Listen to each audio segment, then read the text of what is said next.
This is High Noon and welcome! Are you prepared to draw? I hope so! And I don't mean any of that liver-lizzied, gun-slinging stuff. And I don't mean any of that artist stuff. I'm here to do that. Yous all will just draw together, become family, friends, help each other, support each other, all that stuff.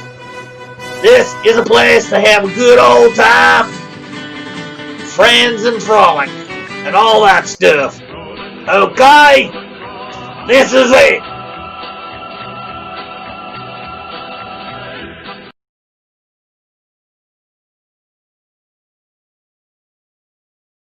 Hello, one and all. How are you all today? In a minute, I just gotta share this at one last place, and then we will get on with things. I'm just going to bring up the chat.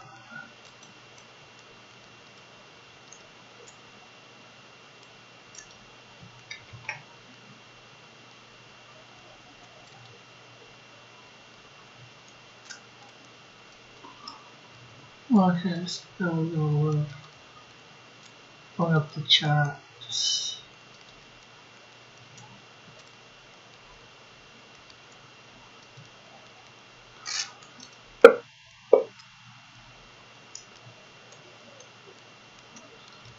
So, how is everybody's Thanksgiving? I hope it is going well.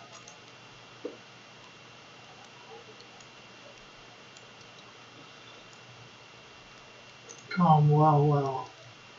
Looks like I'm very early today. Yeah, you are here as we start. So that is good, of course. Let me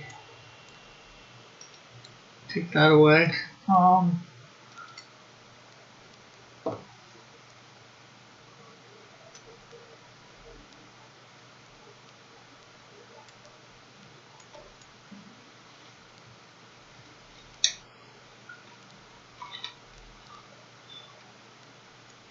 So today is, of course,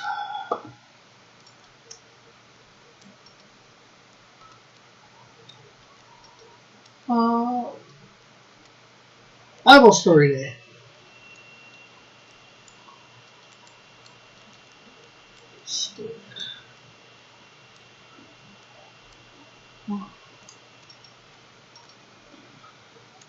So we are taking from Judges chapter 6 and probably chapter 7. We're doing the story of Gideon.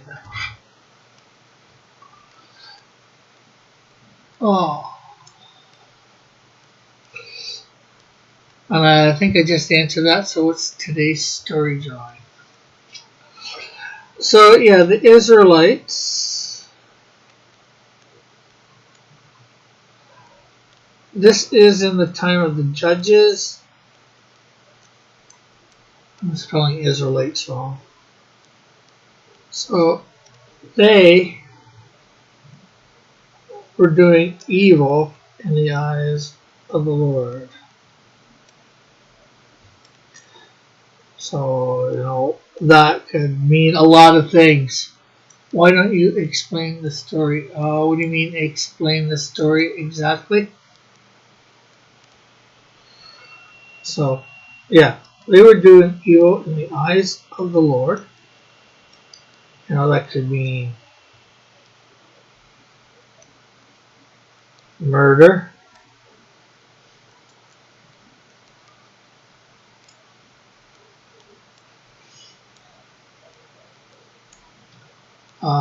could mean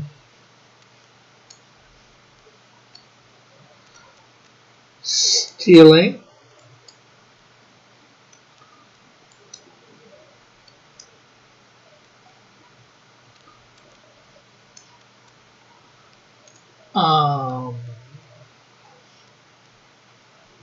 could mean saying wrong things,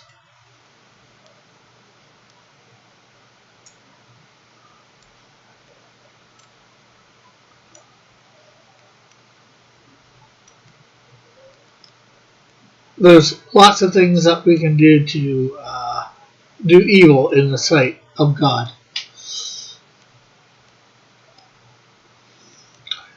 And so, because of this, for 7 years, he had the Israelites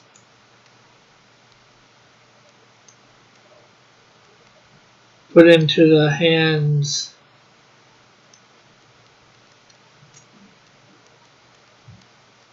of the Midianites. Not sure how to. You know, like telling the story that you're drawing right now. Is there a story that it is? Yeah. Well, am I not? I'm telling this. I'm trying to say the story. Oh, am I? No, you can hear me, right?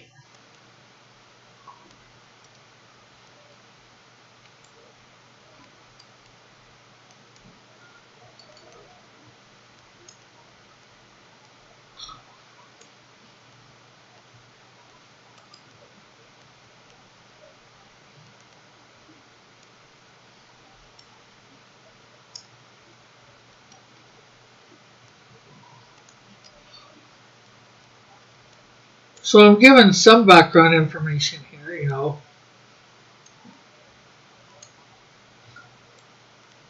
Okay, so you can hear me.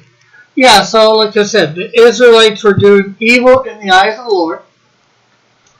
And, you know, that's, you know, stealing, thieving, probably blaspheming the Lord, and several other types of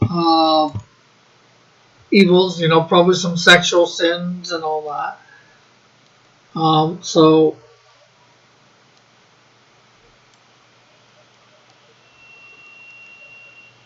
he put the Israelites in the hands of the Midianites. So I'm just trying a set of hands here for somebody in, I guess supposed to be an Israelite, and these are, you know, the symbolic hands of the Midianites, which was another nation around them that did not worship God of the Bible. I have a question. Why are God's eyes like human eyes?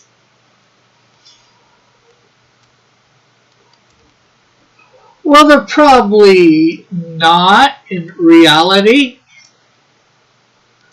But, you know, I just tried to make eyes watching over, you know, eyes that can see, you know, something symbolic.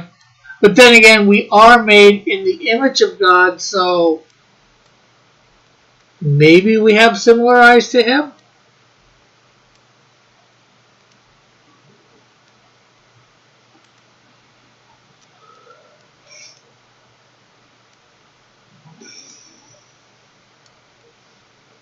But then again, image of God could be because we know right from wrong, or we can think for ourselves, so to speak.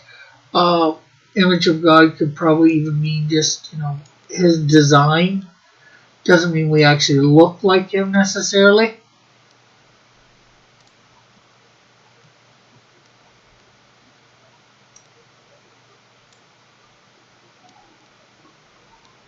Although possibly with the image of God created in the likeness of God, that would say be similar to God.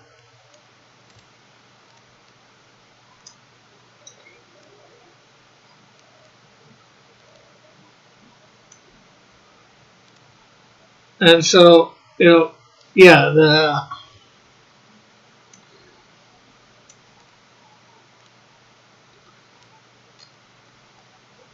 they were there for 1, 2, 3,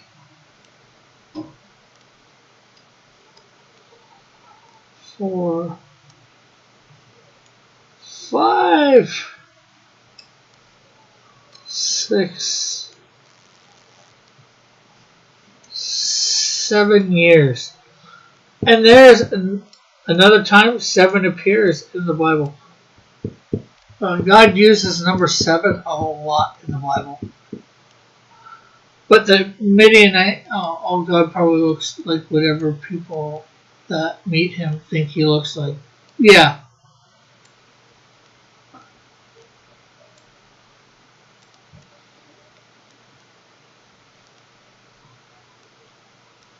Yeah, it makes a little bit of sense because,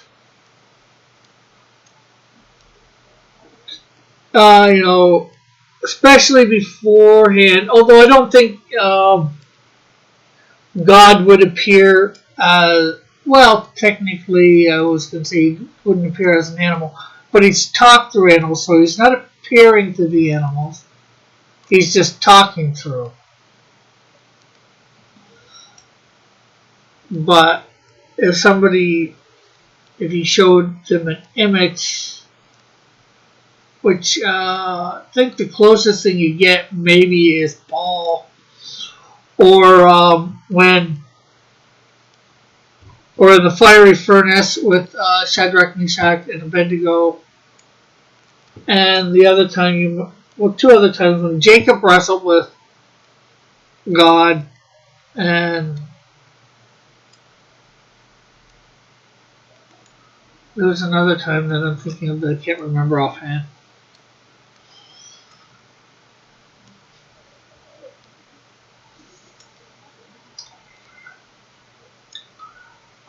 So because of the power that the Midianites had, because the power of the Midian was so oppressive, so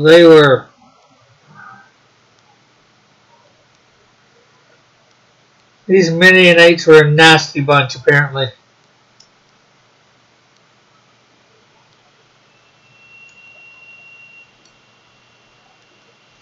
Hey Sketchbook, how are you? Good afternoon to you too.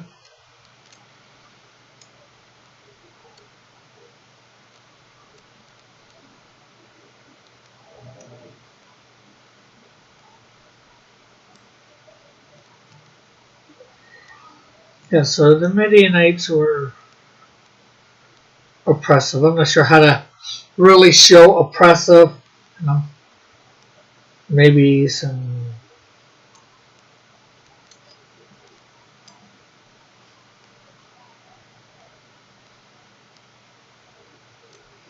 hands on the shoulder.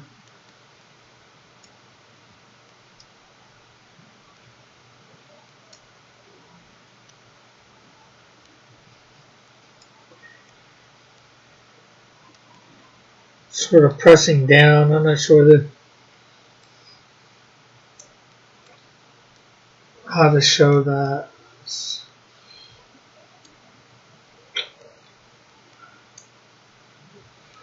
But because of them being oppressive, the Israelites made homes in the clefts of mountains, so, mountain caves. So far, it's looking good.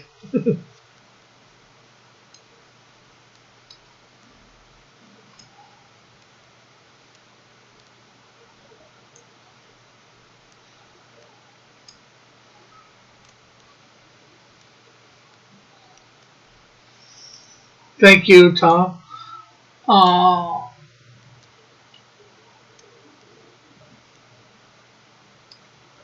Mountain clefts, caves, and strongholds. So, I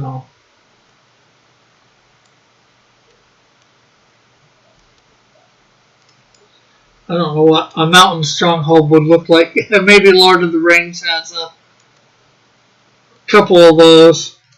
But a mountain stronghold. I guess that would be almost like a small city or something like that. With, maybe some fencing and, like a door. So the only way you can get in to the cave is through a door.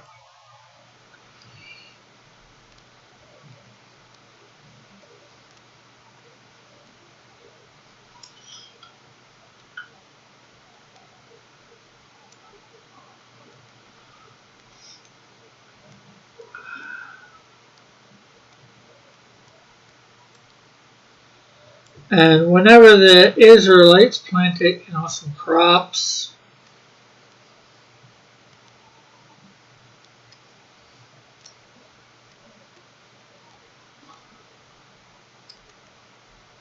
the Midianites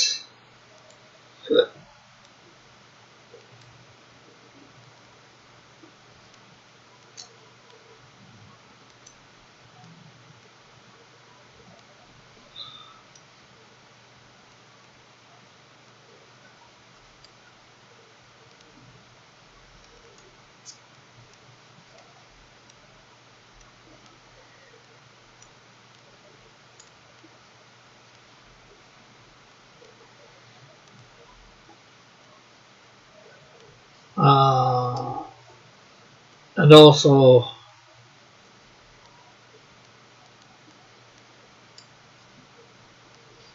the Amalekites. So we'll go M for Midianites.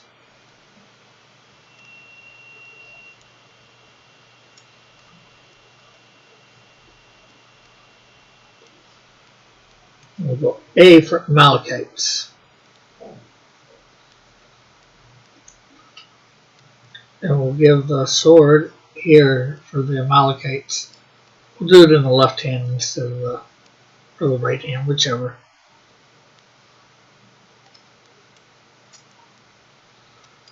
They would invade the country.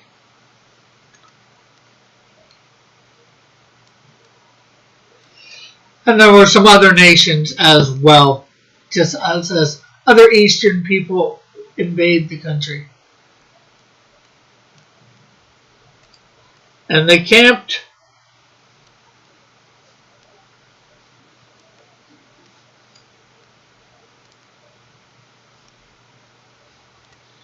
on the land and ruined the crops.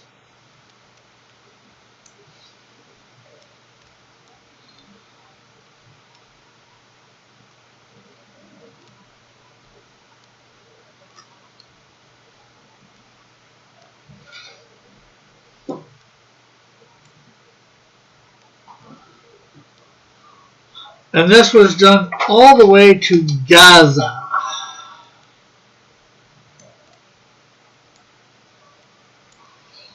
And these Midianites and the Amalekites and the other Eastern people, they did not spare a thing. They killed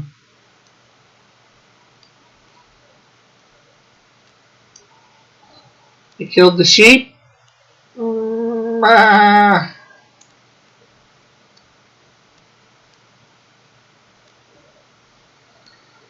That doesn't really look like a sheep, I know. We put some little stuff all over it. There's a spear through the sheep.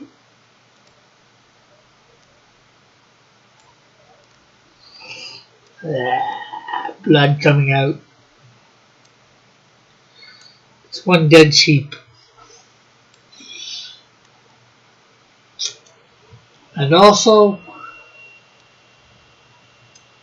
the cows.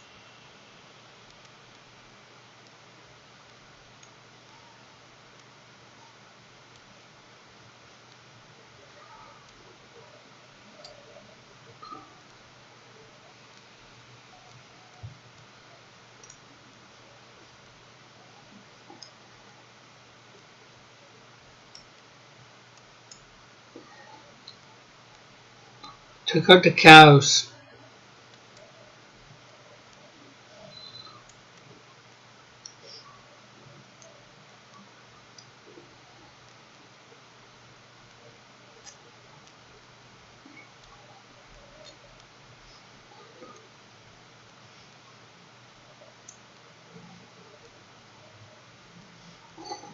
So there's our cow.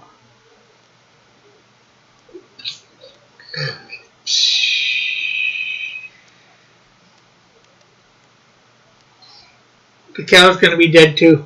It's been speared. Blood is leaking out all over the place. It's creating a pool.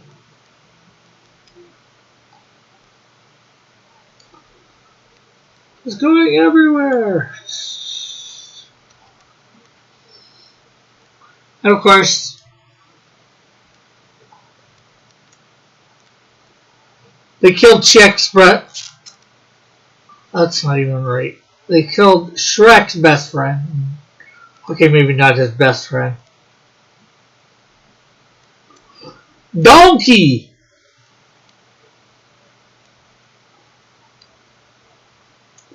That looks more like a dog than a donkey. Killed the donkeys too.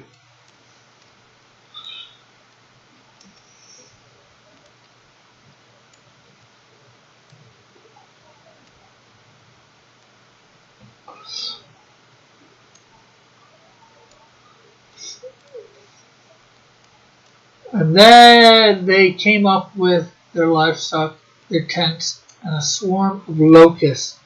So then the locusts are invading the land.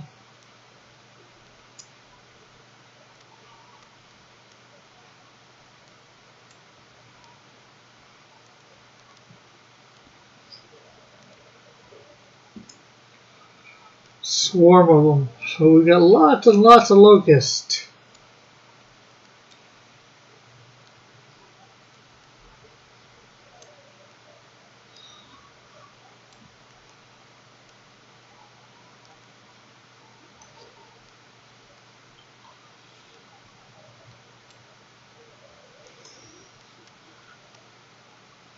And it was impossible to count them or their camels. They invaded the land and ravaged it. Midian so impoverished the Israelites that they cried out to God for help. They were on their knees.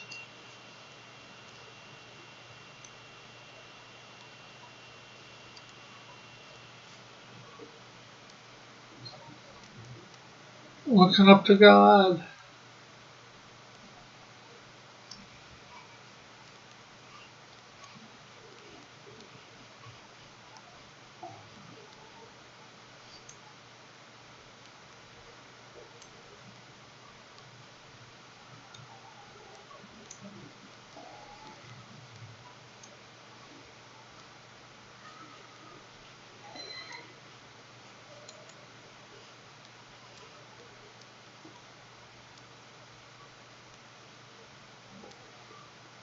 Help! Somebody help! I need some help. I don't know how the song goes.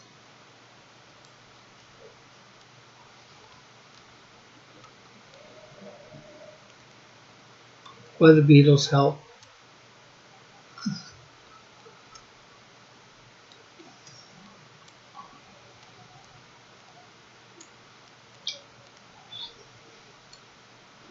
And the Lord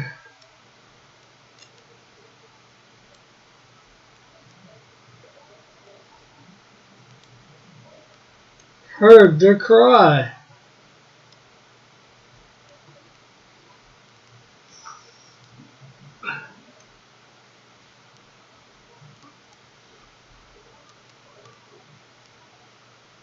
And he sent a prophet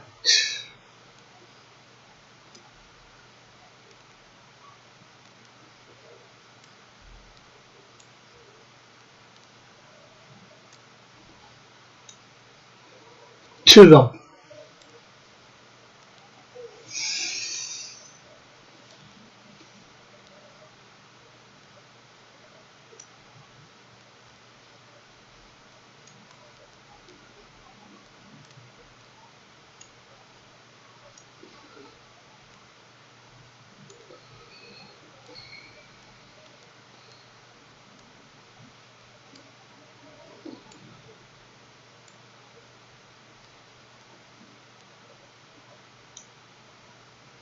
I'm not sure who the prophet was exactly. There's probably some clues I might say here in a second.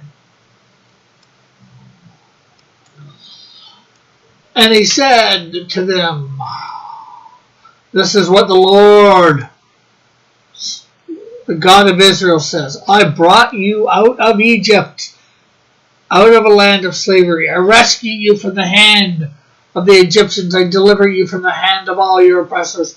I drove them out before you and gave you their land. I said to you, I am the Lord your God. Do not worship the God of the Amorites, in whose land you live. But you have not listened.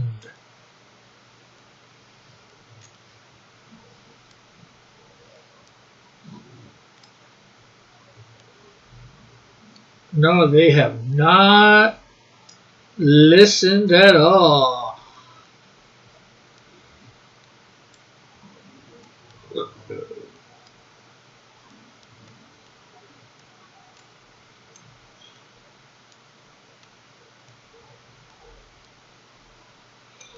The angel of the Lord came and sat down under an ophrah that belonged to Joshua.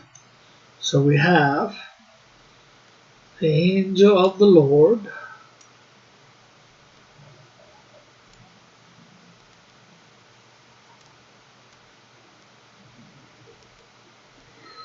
coming and sitting under a tree.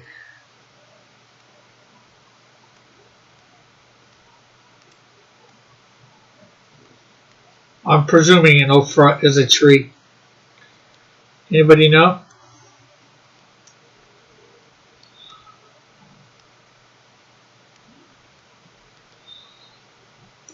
So he's just sitting there.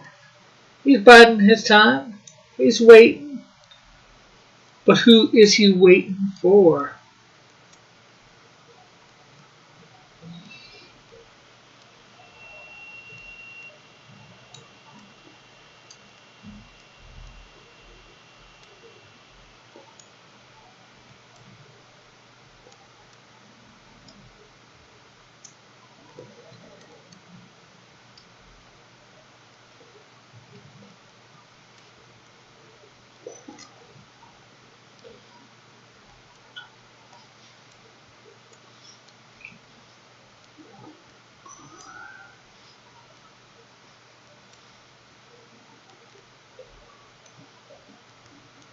Oh, so let's see, what else do we have here?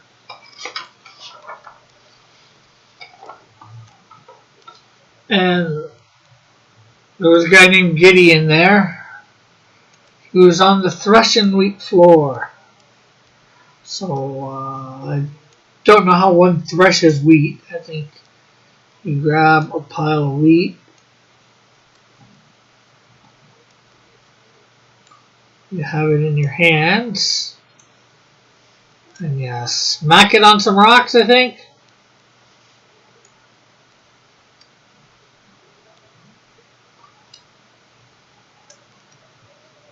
So yeah, where he's sitting down,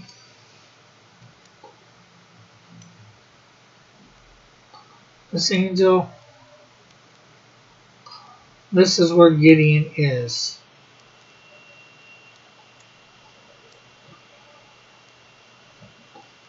So just while he's in the middle of doing his thing, Gideon, threshing some wheat, bashing some wheat,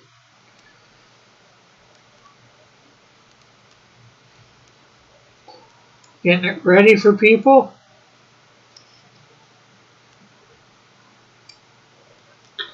The angel of the Lord speaks up.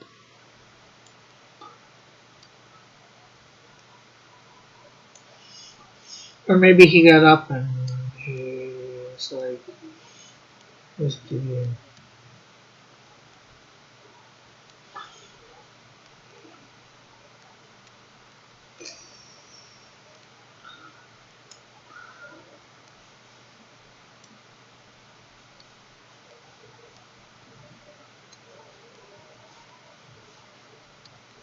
So yeah, he gets up, he appears to Gideon.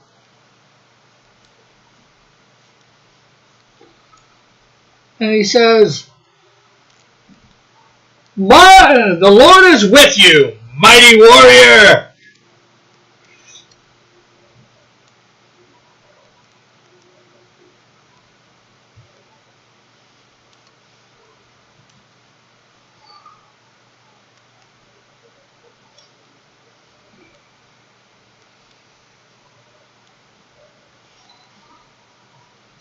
If anybody's got any other questions, feel free to ask or whatever.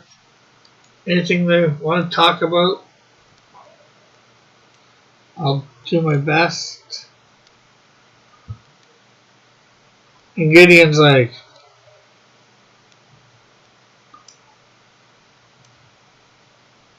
huh?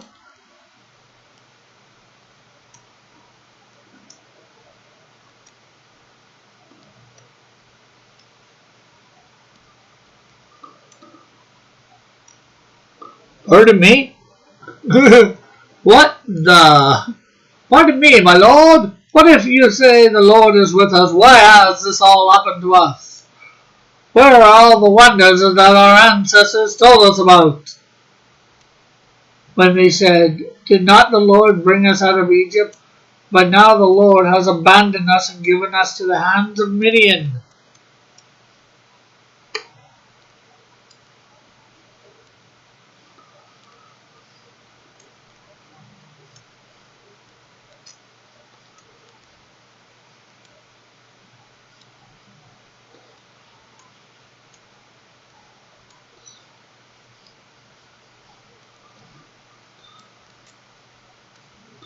Pretty bold to say talk to an angel like that, I'd say.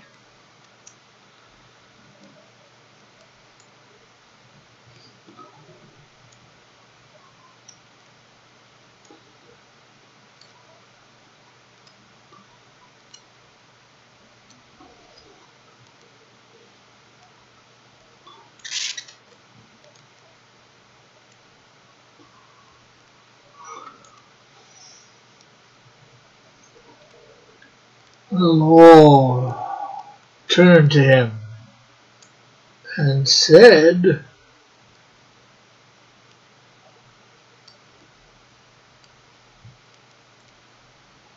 go in the strength, go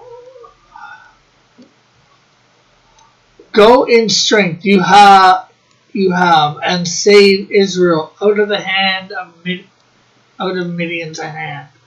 Am I not sending you? So I was like, yeah, am I?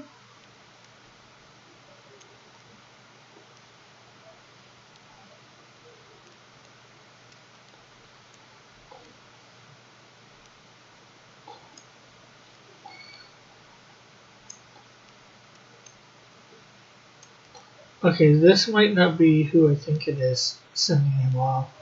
Just the way that speaking, this could be, says the angel of the Lord. So this could be God in human form appearing.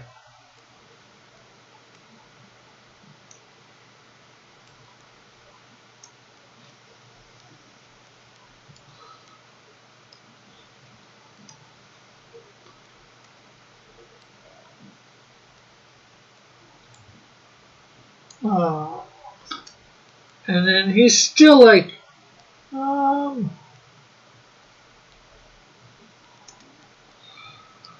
pardon me, Lord, but how can I say Israel? Because I'm like, the smallest. Everybody's bigger than me.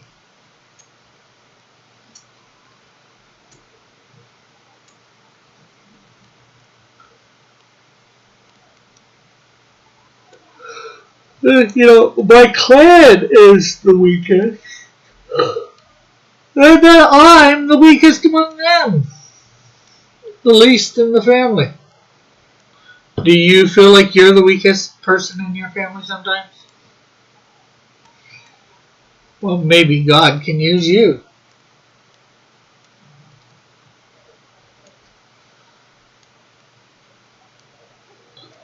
Lord says, again says,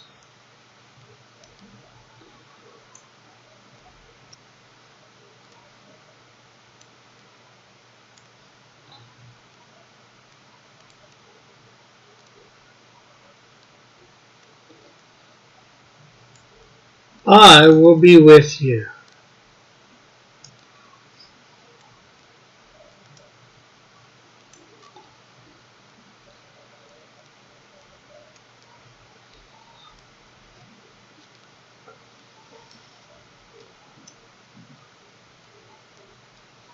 Oh! Strike down the Midians. None will be left alive. They will be all taken out.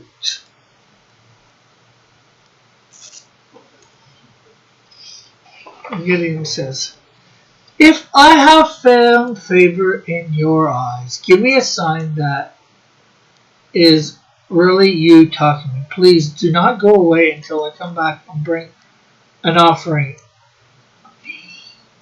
I have set before you. So Gideon's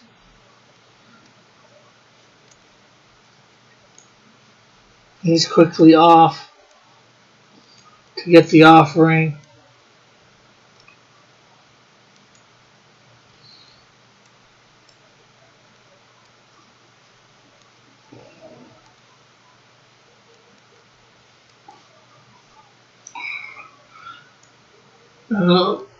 But the Lord did say, well, I will wait until you return.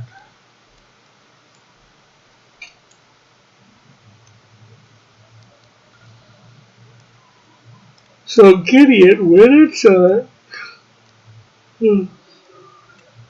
prepared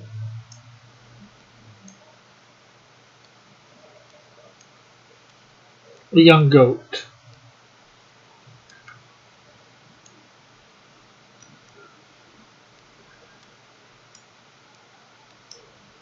Okay, I don't know how to make it look like a goat.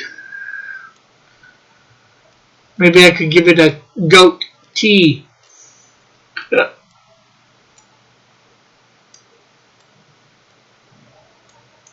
So he made some meat. And all that.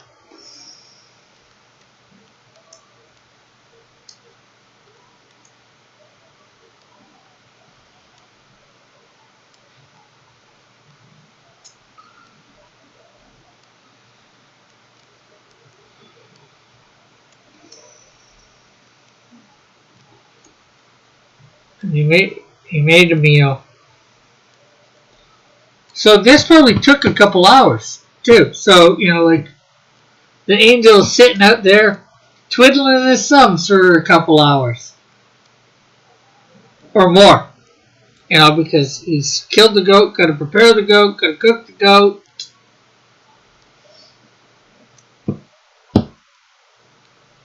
He was really goating him along. No, because it was...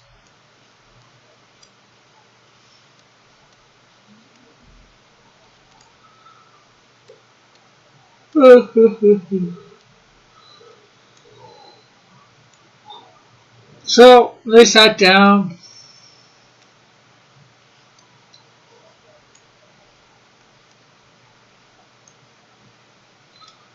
And they ate together.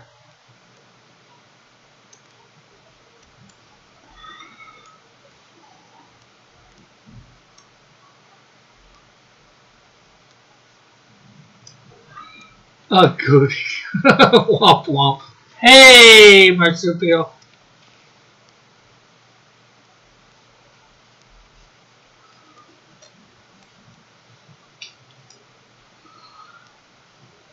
So they sat down together and they ate the goat. Roast a goat. Or whatever it would have been. They had some goat, they had some wine. Or I'm presuming they had wine. They had something to drink.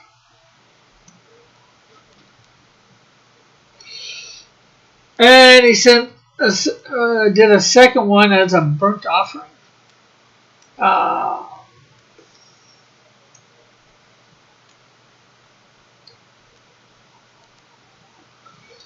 The angel of the Lord, take the meat of unleavened bread and place it on this rock and pour out the broth Okay, I guess they did not sit down and eat. I assume that.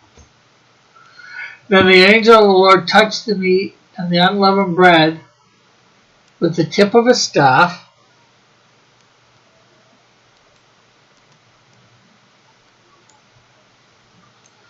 So it's on some rock. Some meat, some bread.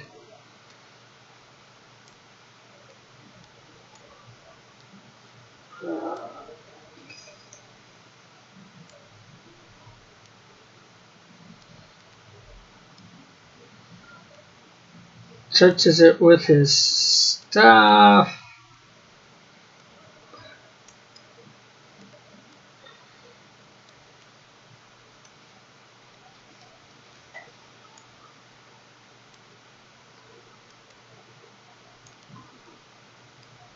And fire flared from the meat, from the rock.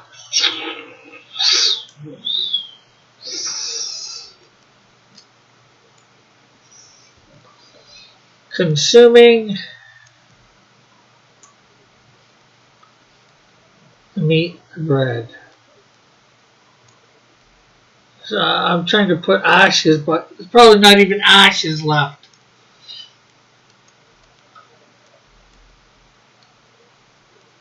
And at that, the angel of the Lord disappeared.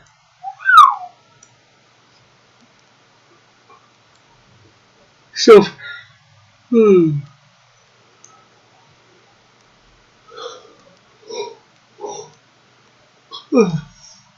when Gideon realized that it was the angel of the Lord, he exclaimed, "Alas, sovereign Lord, I have seen an angel of the Lord face to face." But the Lord said to him, "Peace, do not be afraid. You are not going to die." Hello, Drawing Aces, how are you?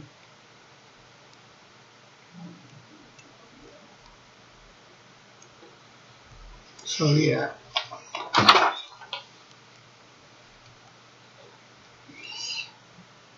It's like, don't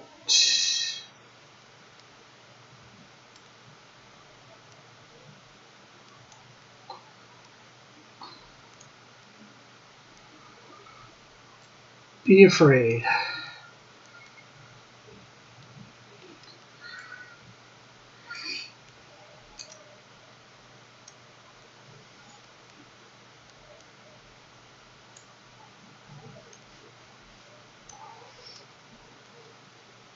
How are you, Drawing Aces, if I didn't already ask?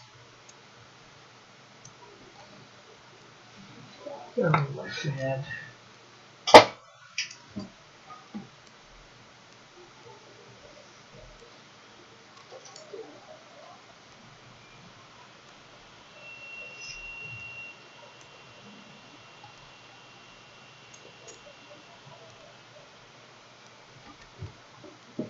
That's better.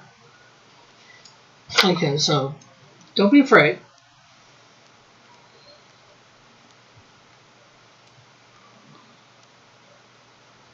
You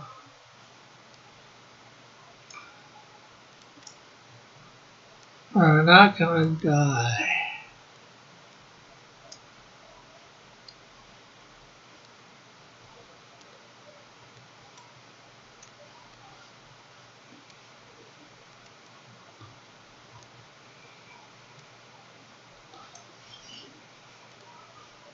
So no dying. So Gideon built an altar to the Lord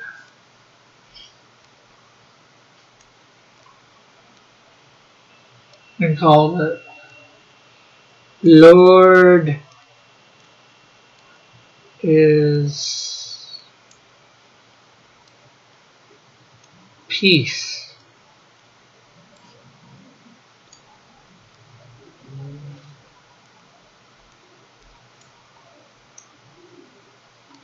And the Lord said to him the second night, "Take a second bull from your father's herd, the one 7 years old. Tear down your father's altar to Baal and cut down the Asherah pole beside it. and built a proper kind of altar to the Lord your God on top of this height. Okay, so he made one altar, took it down, and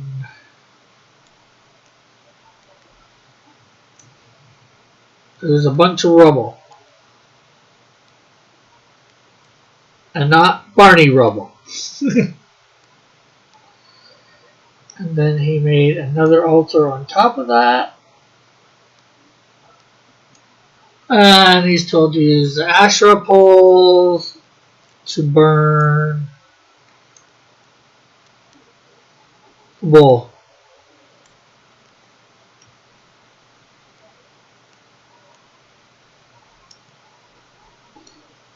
And that's no bull, folks.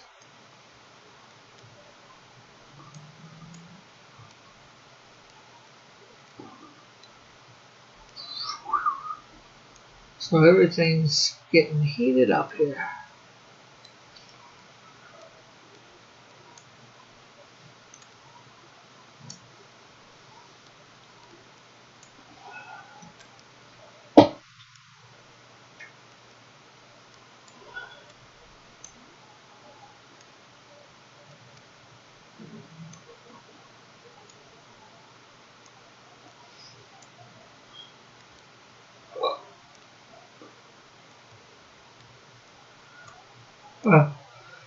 So the next morning, people got up and saw this.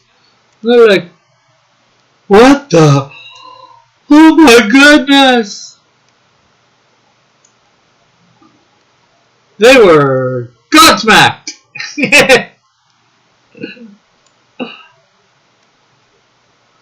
That somebody would do this.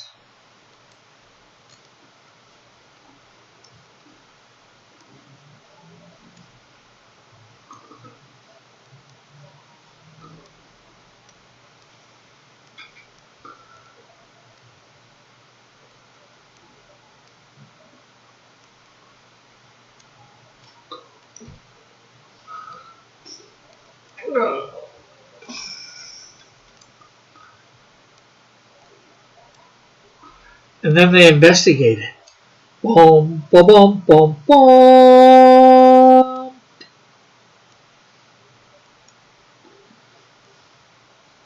So they went out looking for clues, I guess.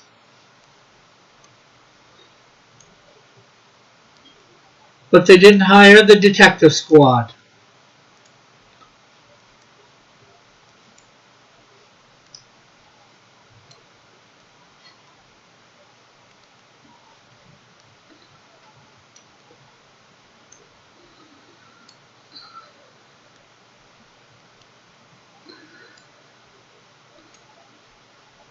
These were very capable folks. They could do the investigation themselves.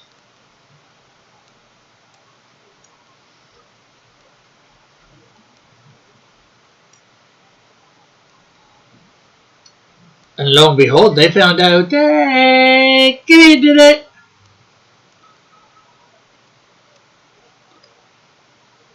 All things pointed to Gideon.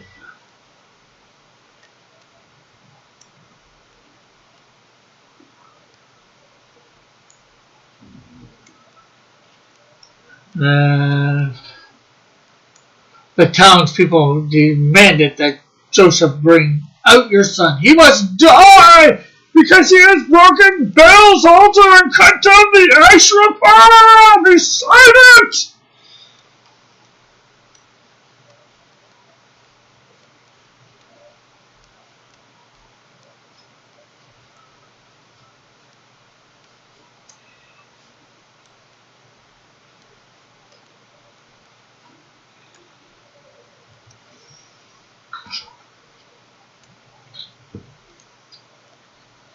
And they're like,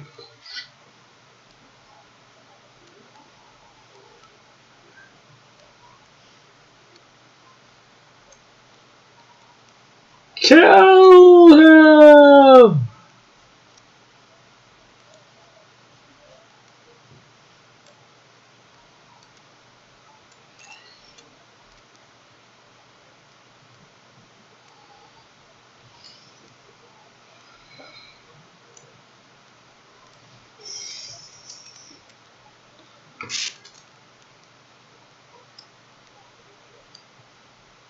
Unfortunately, this one's harder to do because I know the story, but I don't.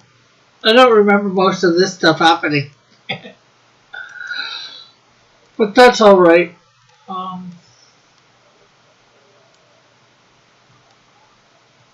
And Gideon said,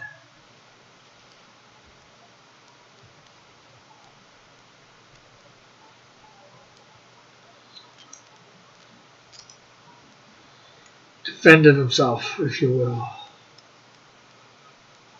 His nice flowing beard. No, I don't know whether he had a beard.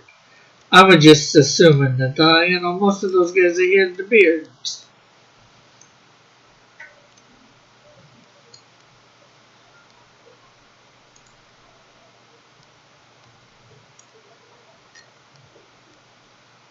Gideon said to God, let's see, are you going to plead with Baal's cause? And Joseph replied to the hostile crowd around him. So actually, no, it's his dad who's defending him. Says, are you going to plead? Replied to the hostile. Are you going to plead Baal's cause? Are you trying to save him? Whoever fights for him shall be put to death by morning. If Baal really is a god, he can defend himself when someone breaks down his altar. So because Gideon broke down Baal's altar, they gave him the name Jerubbaal that day, saying, let Baal contend with him. So Gideon is now Jerubbaal? So you got my Baal? I don't got your Baal. Why do you need a Baal? You haven't committed anything wrong.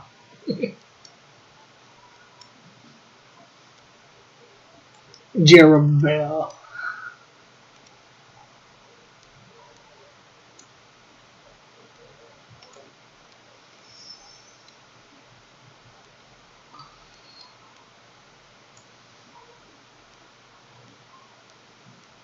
Now all the Mennonites and Amalekites and Eastern peoples joined forces.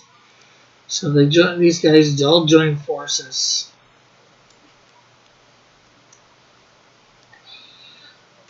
Amalekites, Amorites.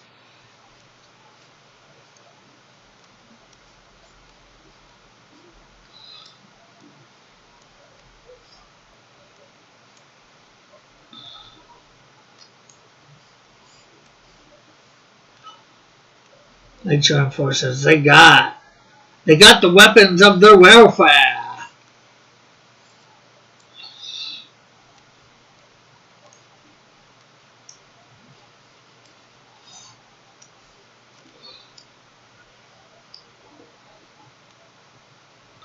Giving them 2 swords each. Yeah. Let's see. We got the other Eastern people. The OEP.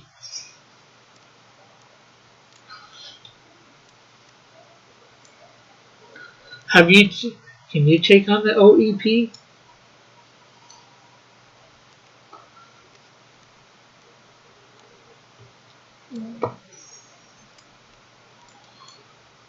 Error, YouTube not obtained.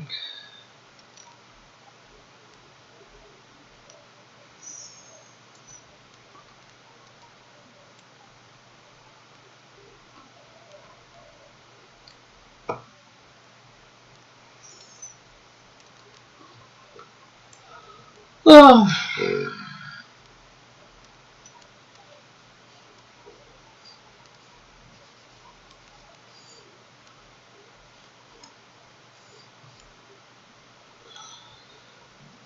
So the Midianites and Amalekites and the OEPs, the other joined forces.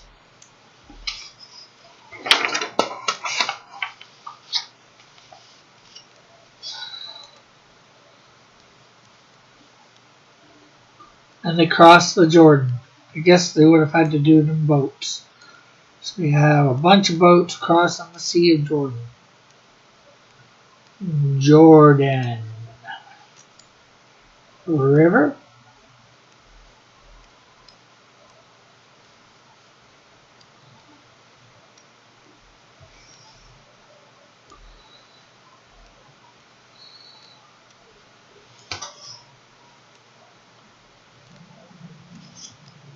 And then they camped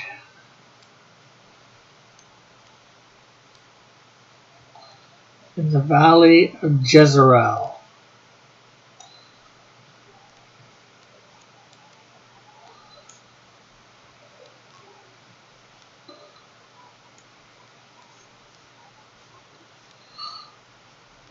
So again, you got the Midianites, the Amorites, and the OEP all camping in the valley.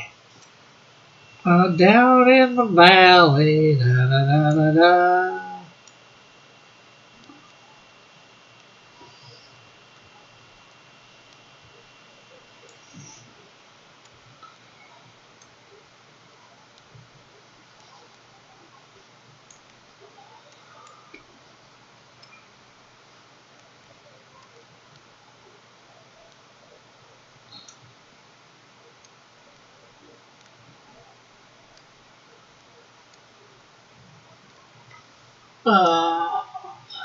And the Lord came to Gideon, and he blew a trumpet.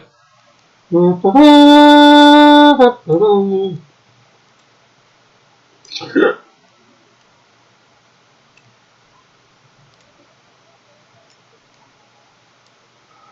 the trumpet in Zion, sound the alarm on God's holy mountain.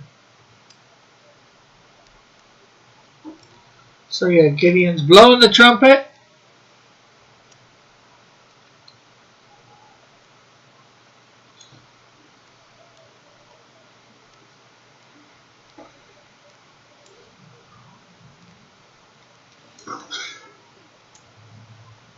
Summoning the Abrazites to follow him. He sent messengers throughout Manasseh, calling them to arms, and into Asher, Zebulun, and Naphtali, whatever. I have no idea how to pronounce these names. And so they went up to meet him. So, Gideon's up here with... I think there's a crowd of people out here. And they're ready to do battle. Well, sort of ready to do battle.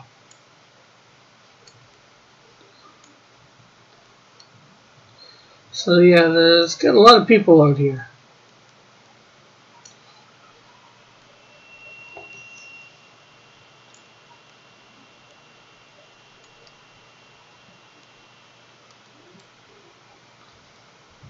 But Gideon said to God, "Hey, yo, God,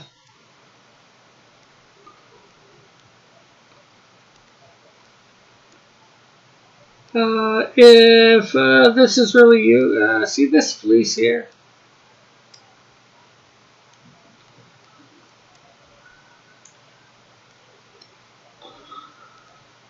I'm going to leave it out overnight, and if this is you,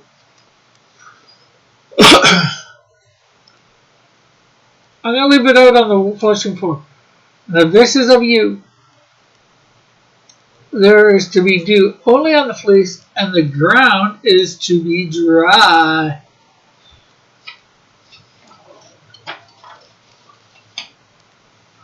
So it is left out on the flushing wood thing, and wouldn't you know it, the next morning the thing was soap and sop and wet with dew.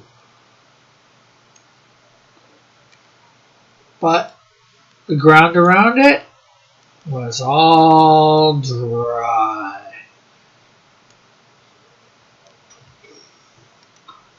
But Gideon, he had to be extra sure. And he said to the Lord again, "Hey, Lord, see this fleece again?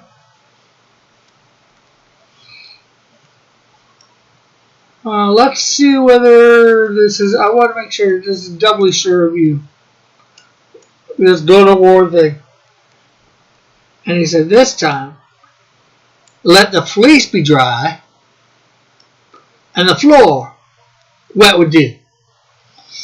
And lo and behold, The next morning, the fleece was dry and the ground was sopping wet with dew. So it's like, okay, I guess this is of God. Time to come make those people pay.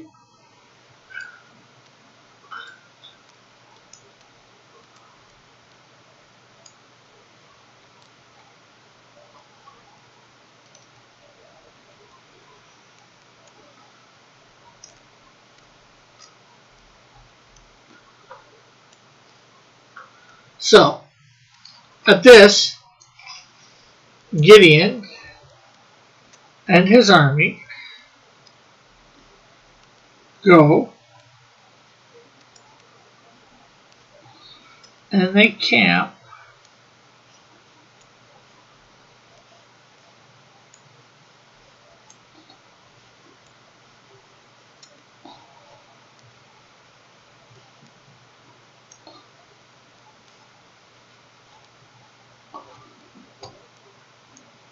by the spring of Harod.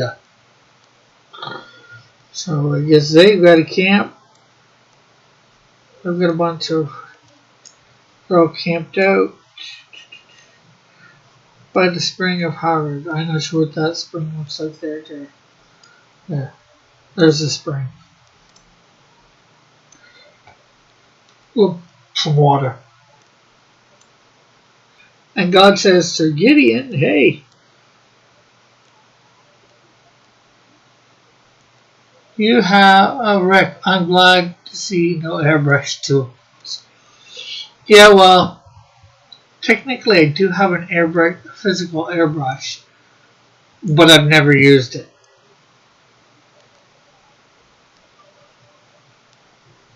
Too many men. God tells him, Gideon, that he has too many men.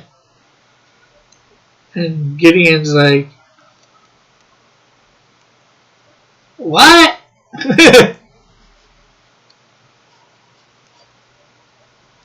Okay. I'll get rid of some.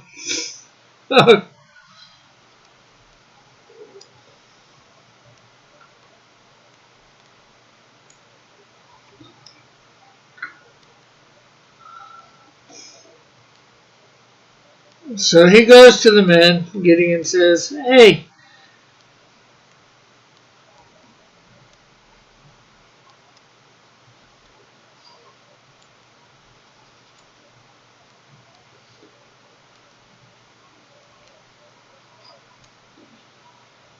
says, who doesn't want to be here? You don't want to be here?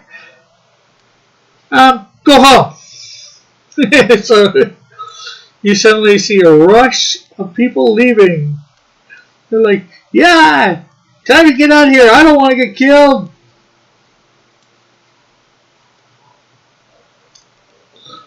And make for stage left very quickly.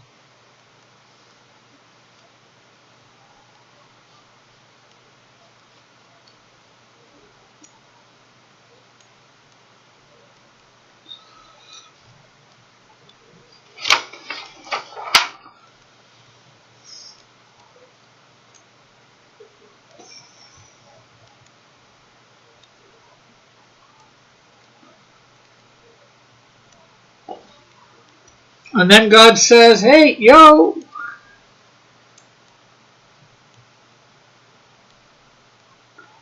Gideon,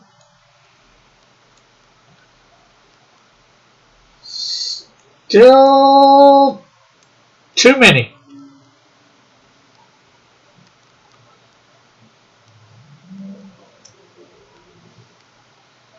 And Gideon's still like,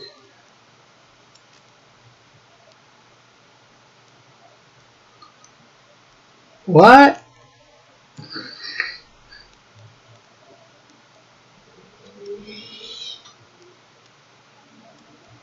If you say so. You say so. So then he puts them into the test. And he says, go get some water. Go get yourself a drink from the spring. So the men go down to the spring. And the ones that just put their face in the water and drank, there's some put their face in the water and drank, and they couldn't see a darn thing that was coming at them. And then others were on the lookout, and they just put their hand down in the water and scooped it out with their hand and brought it up to their face to drink. So they're always on the lookout. Bullet has a wrench. Yeah, he got one last night to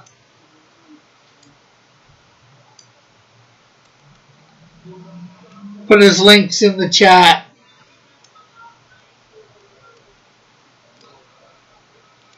Okay, I'll be back in a second or two, people.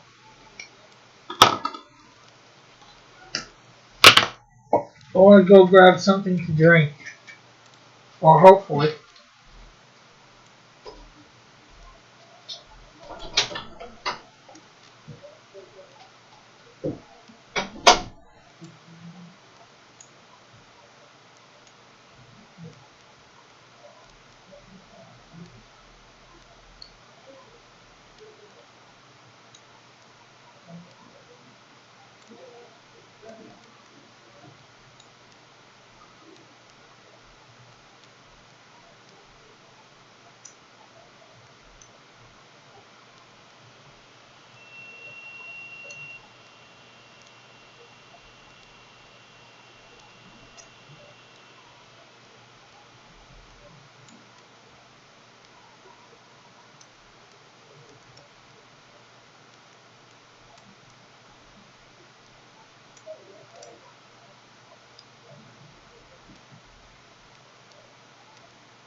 Yeah, get both on and right.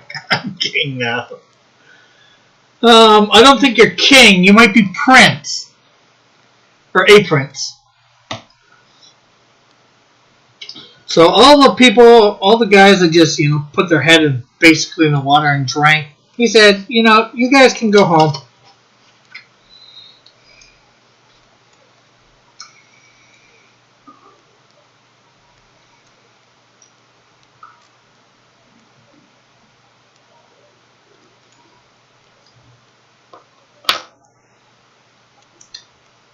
So Gideon had 300 men.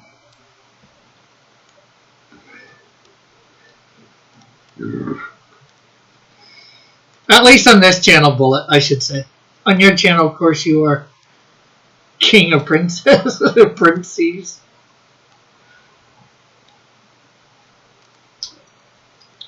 And I think they were going up like 10,000 men or something like that, 100,000 men.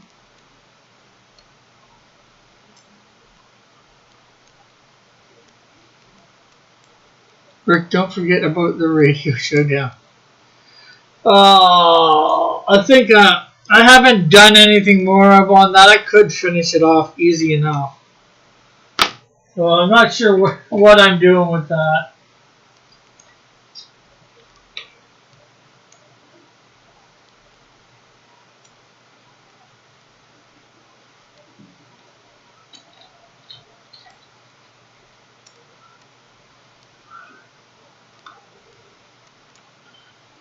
GoPro streamer Prince of Persia.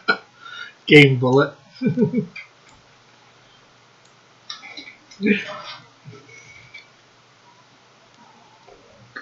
Okay, so yeah, he's 300 men.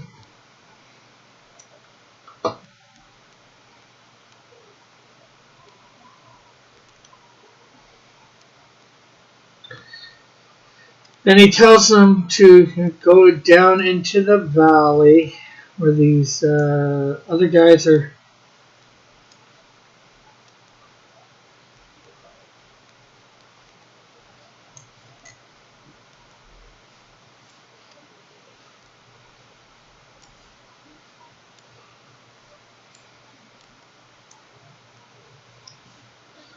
So they're off a little bit, probably over here in the valley. This is Gideon and all his men. I'll play the Prince of Persia: The Forgotten Sands. I can see it on my shelf from here. Cool.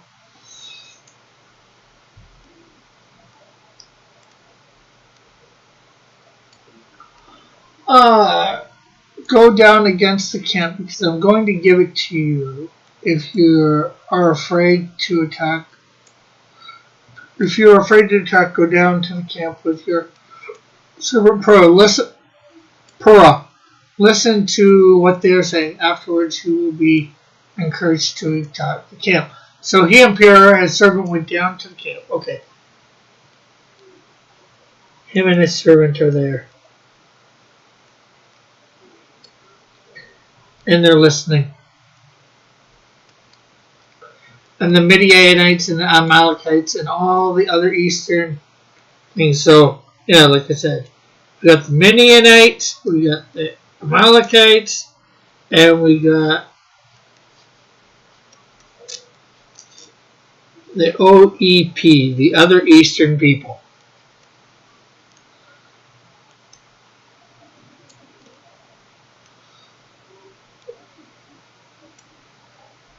And these guys are talking, I guess.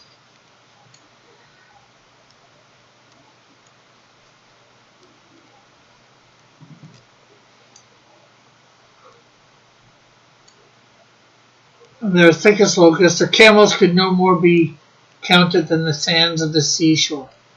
So, yeah, these guys got a big camp, obviously.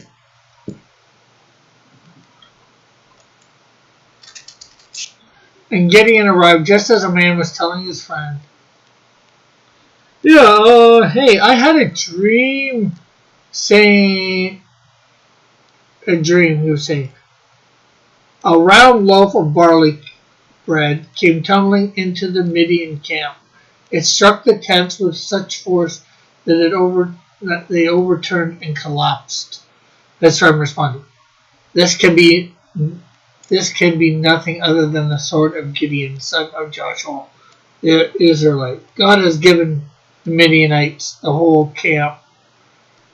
God has given the Midianites and the whole camp into his hands. And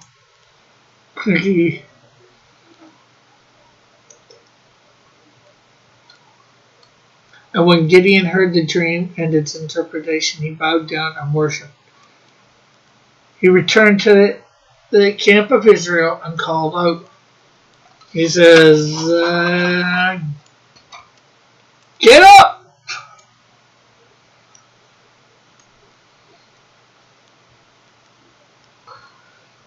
Time to go to war! Okay, maybe he didn't say it's time to go to war.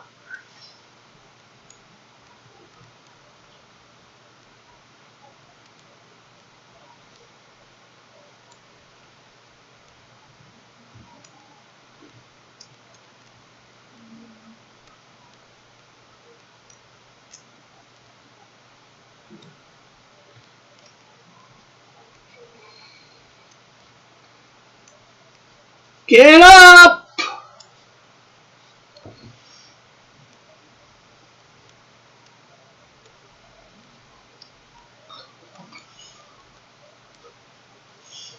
So he divided the men into 3 sections. Alpha, no, 3 companies. So probably each had 100. Divided.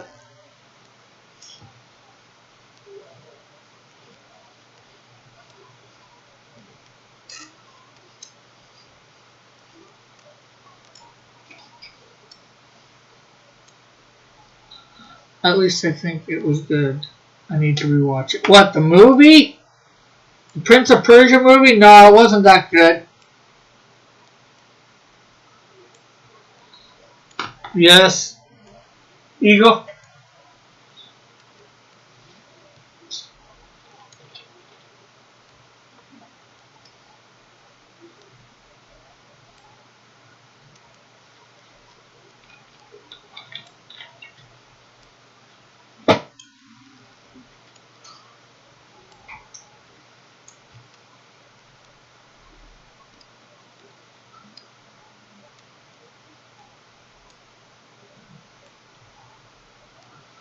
And he said to them, watch me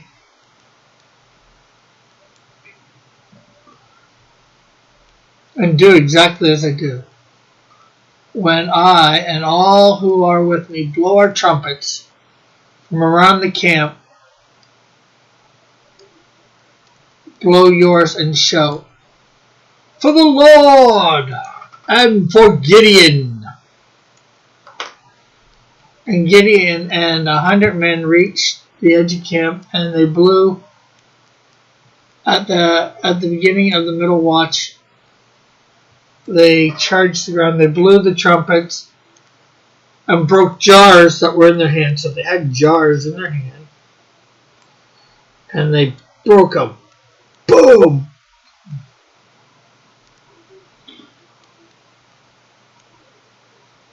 Oh, crack!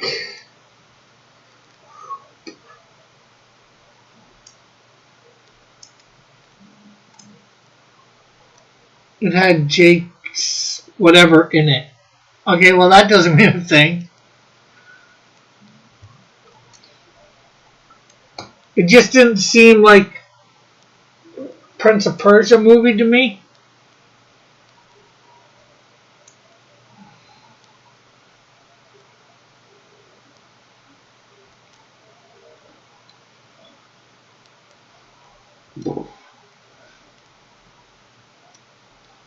I just remember I was not impressed by it in the least.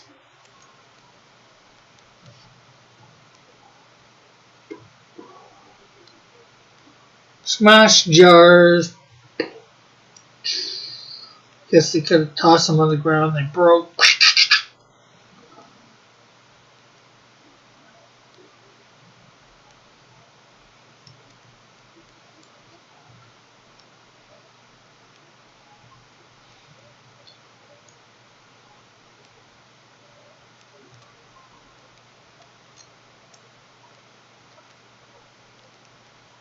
And they had torches in there.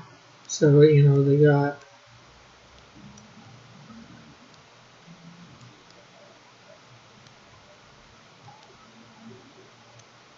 jars in one hand,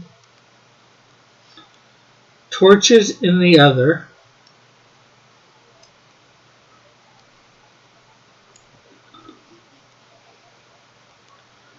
I'll be right back. Okay.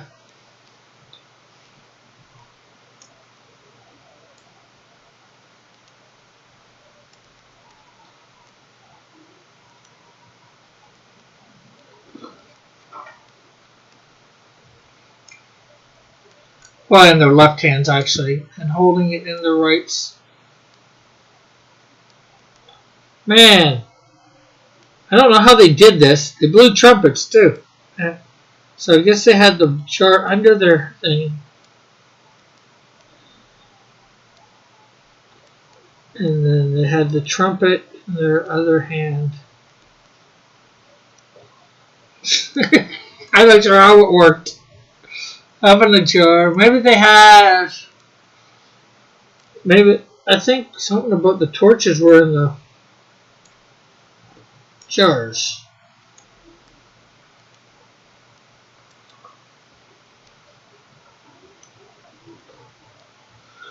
When they blew the trumpets, they shouted, "A sword for the Lord and for Gideon!" While each man held his position around the camp, the Midians ran, crying out as they fled. Rick, no.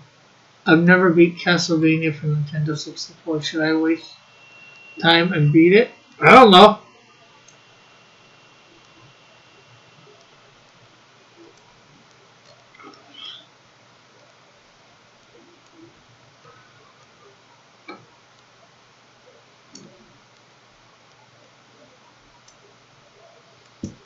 And they fled, and the Midianites and all that killed themselves and ran and all that. When the 300 men sounded the trumpet, the Lord caused the men throughout the camp to turn on each other with their swords. The army fled to Bethsaida towards Zephyr as far as the border of Abel Mala near the Tabbath. So yeah, that's pretty much it for Gideon. Done a little bit early. Not sure what I should do next. Anybody got any ideas?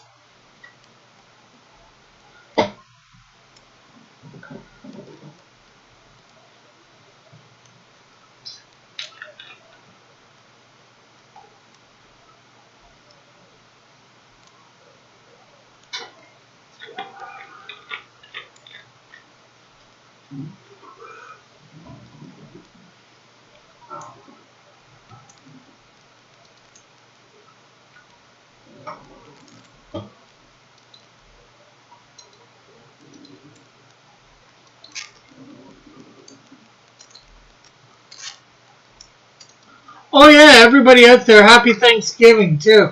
Happy Thanksgiving, Eagle.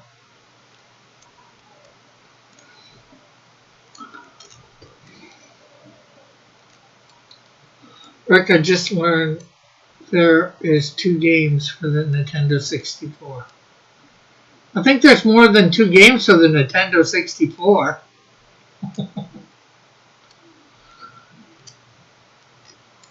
Or do you mean 2 Castlevania games?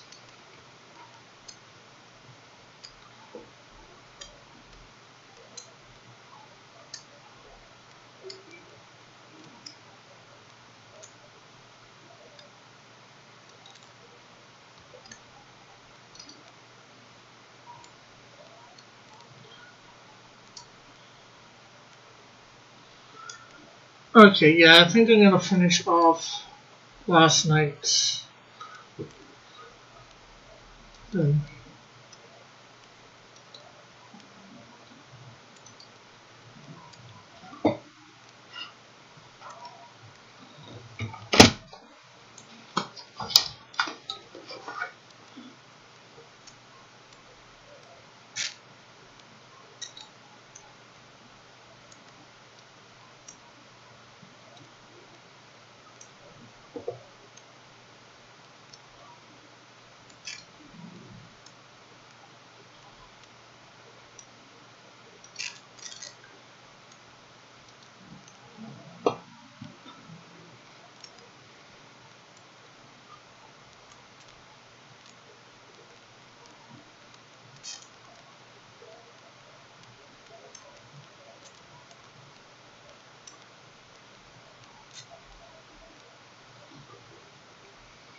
Okay, so I'm waiting for this to save recovery information.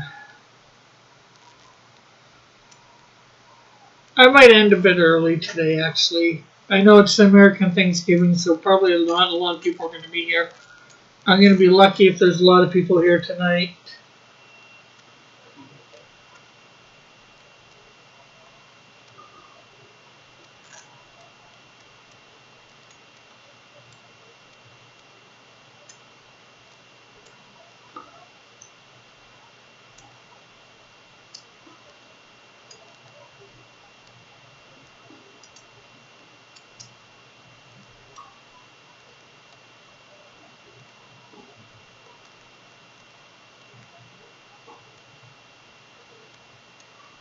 And you can do anything outside.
Yeah, I think I'm going to end early today.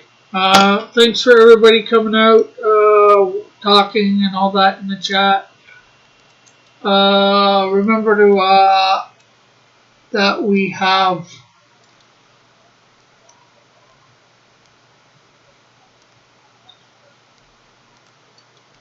our Sunday auction coming up on the 6th at 4 p.m. Eastern Standard Time. So I hope everybody has a great and wonderful day. Hopefully see you tonight on After Dark. So bye for now. God bless. Love you all. Have a great and wonderful day.